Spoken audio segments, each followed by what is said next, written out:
RME. It is Saturday. I don't remember the exact date. The 16th, I think, the 16th. And I just finished reading the third book in the Tunnel series, Freefall, by Roderick and Brian Williams. I've finally done it.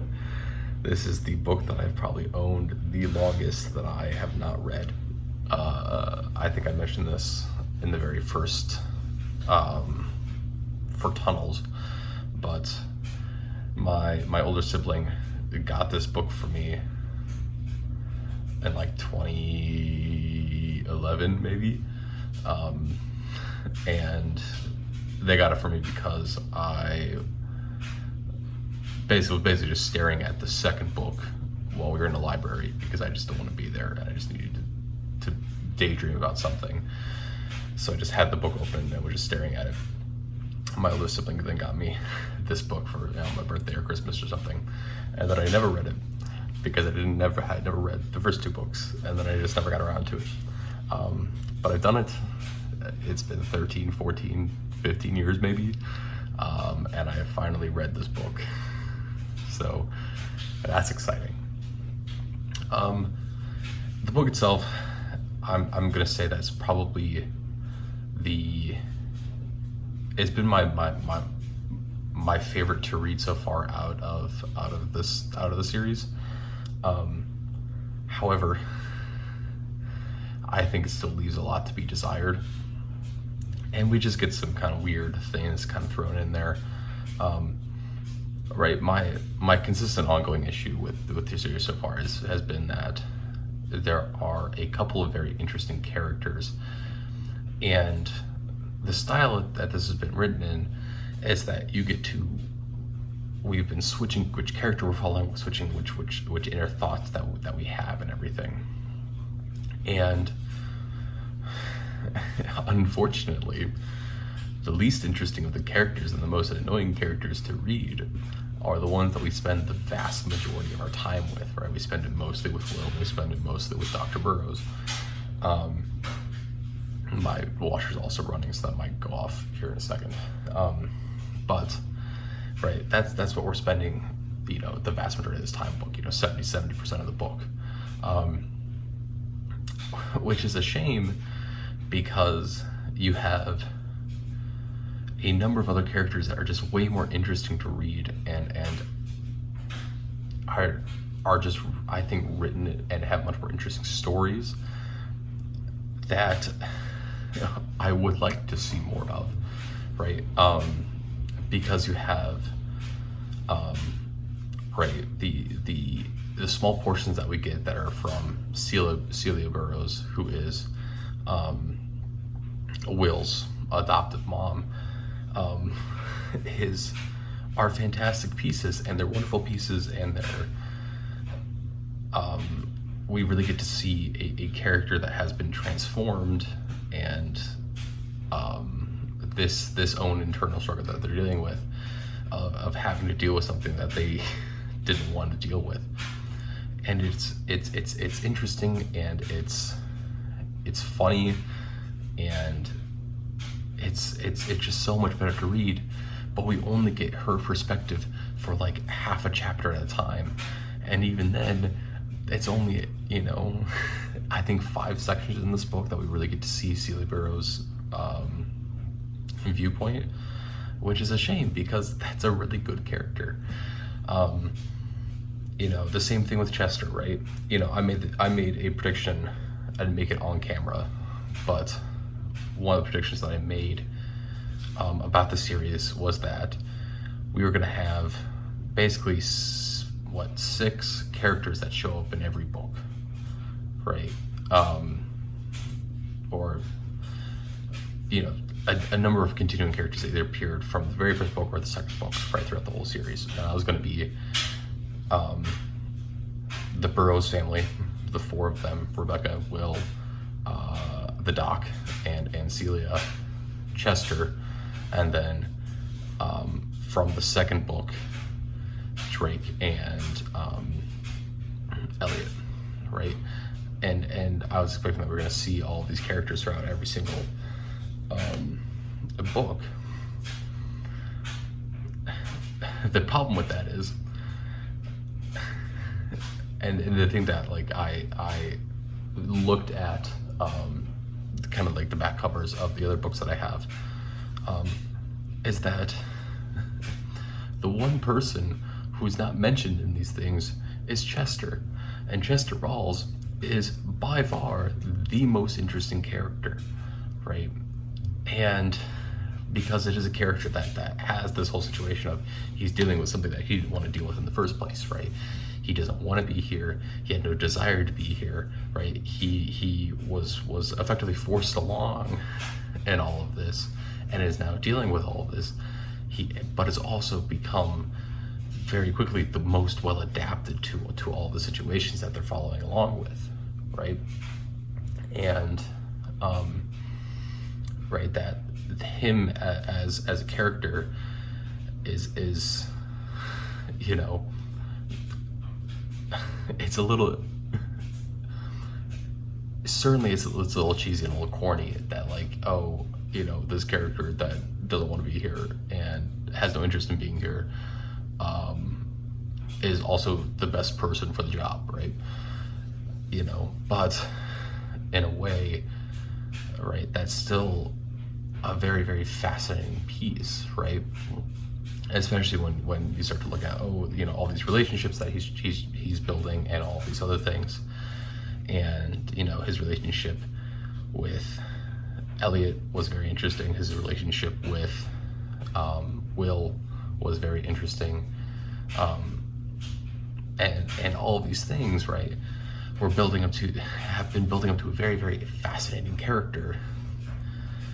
But then we just never get to read his perspective, right? There's a huge portion of this book in which, and in fact for the majority of this book, where Will and Chester are separated, right? Because they get to the submarine, and you know, that occurs, the end of the submarine section is like, because I was looking at this because I was counting pages, it occurs at like page 3, like 315 or something. And the book is 600 pages long. From that point on, Will and Chester are separated for 300 pages, which is the length of a normal book, right? And we get to see Chester's perspective only a few times, right? We don't get to see a whole lot of his perspective and how they're doing things and what's going on in there, right? Instead, we're reading Will's perspective almost the entire time, which inherently makes sense, right, of what the goal was and what they were looking to do and everything, right? But you know, we miss out on a lot of this world building that happens with Chester, and Chester, as the most interesting character, is also clearly becoming the least fleshed out character, right? Which is disappointing.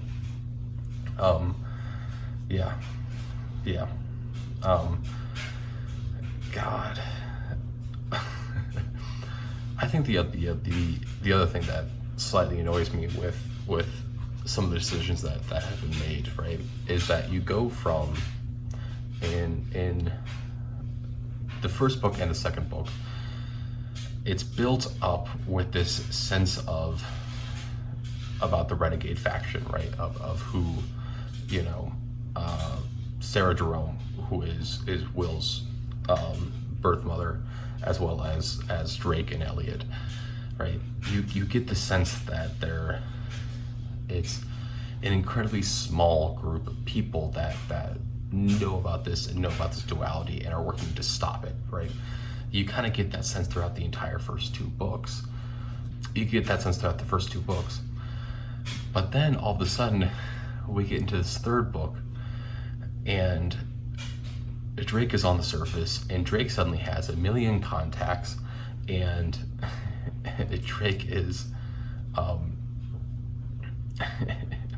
one point when Will and the Doc make it back up to the surface, right, they're talking with Drake, and Drake basically kind of mentions like, you ever heard of the Illuminati? We're kind of like them, but we're real and we're bigger and we have people and, you know, big government in high places and things, which I think completely destroys this narrative of the renegade faction that like only a few people know what's going on and are like setting out to fix things, right? That completely destroys what I think made Drake an interesting character, because now he's just a rogue, right? He's not someone who is a rogue that is fighting against an immediate and oppressive force that there's no way to fight, right? Instead, he's just another member. He happens to be a leading member, but he's just another member of this faction, right? And I think it has to make sense for the story and where I assume that the story is going to eventually end up going. But in terms of the character of Drake, and then even the character of Elliot, that doesn't, right? And then we also get at the very end some very, very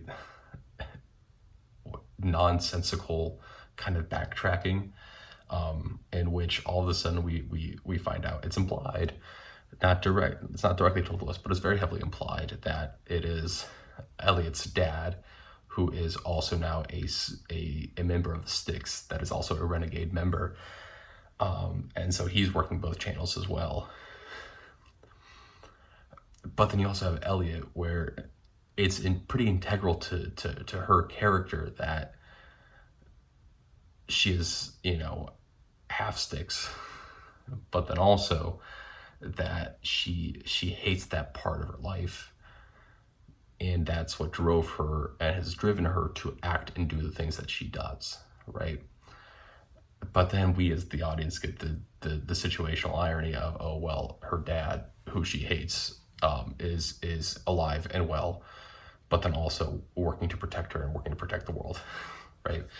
There's an incongruity there that doesn't make sense for that character. And I don't know how it's going to end up. I'm worried how it's going to end up happening. But yeah, that's that. Honestly, I am disappointed that they killed off the Rebeccas. Presumably, they might show up again in later books as a gotcha, but I think that's the ever-present looming threat that you're being followed by someone who is stronger, faster than you is a nice way to constantly have some sort of tension in the back there, right? And you get rid of this threat, and then you feel the need to immediately put in a new threat, which is then World War II Germans suddenly get dropped in, right? And I assume that part of this is that what they're going to build to is that it's going to be, it's not going to be just an issue of the virus and the colonists, but it's also going to be a world war happening below while they're also trying to solve all these problems, right? I assume that's what they're going to be building to, but you kill off this ever-present looming threat only just to immediately replace it with another one, which I'm not a huge fan of, especially when the first ever-present looming threat was such a strong one, and strong motivator for both in terms of moving the plot along, but also the character, right? And that's that. That's all that. That is Freefall, which I finally read after 14 years.